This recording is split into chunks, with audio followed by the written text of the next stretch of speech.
Thank you so much, Dad, Worshipful Brother Rainer H. Landicho for that opening remarks. So I stand before you again to give you this simple speech for all of you. Ulit, magandang hapon po sa ating lahat. To all our distinguished guests, our guest of honor and speaker, Worshipful Brother Dad Paulo R. Cruz, Jurisdictional Vice President for Central Luzon CTA, Worshipful Master Dad Rainer H. Landicho, and Worshipful Brother Dad Aristotel L. Pineda, our Executive Officer for Region 3E, Pampanga, to the Dad Masons here, Brother Masons,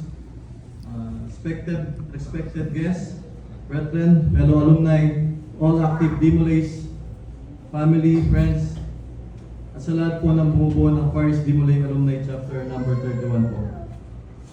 Today po is a very special moment for all of us as we celebrate the 18th public installation of elected and appointed officers of our beloved chapter.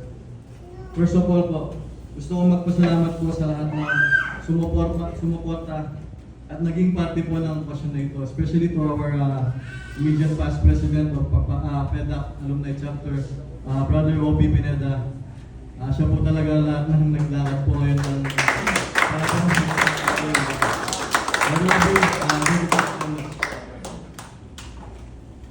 Your presence today is a reminder that our brotherhood remains strong and united through the years. This event is not only about installing the new officers of this chapter. Ito rin po ay simbolo ng pagpapatuloy ng ating mga Dimolay alumni. Our team, one brotherhood, one vision, one PEDAC, perfectly represent the direction that we want our chapter to take.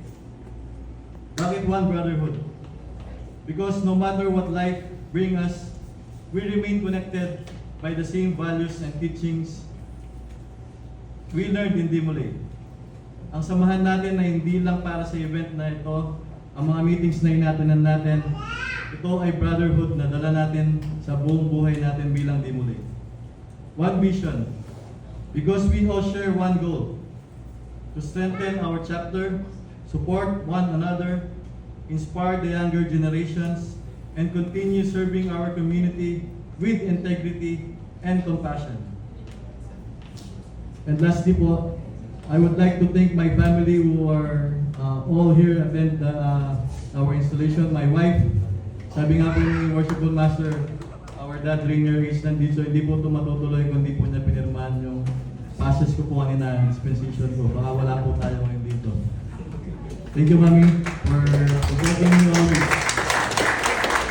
My kids, my two kids, Gavin and Karina. Yes, ready. To my mom, Mommy, and to my mother-in-law, thank you for supporting me always. Hindi ko po alam kung paano ako magpapasalamat, pero advance Happy Mother's Day po. I love you, the both of you po. And to my brother-in-law and my nephews, thank you for attending this memorable event.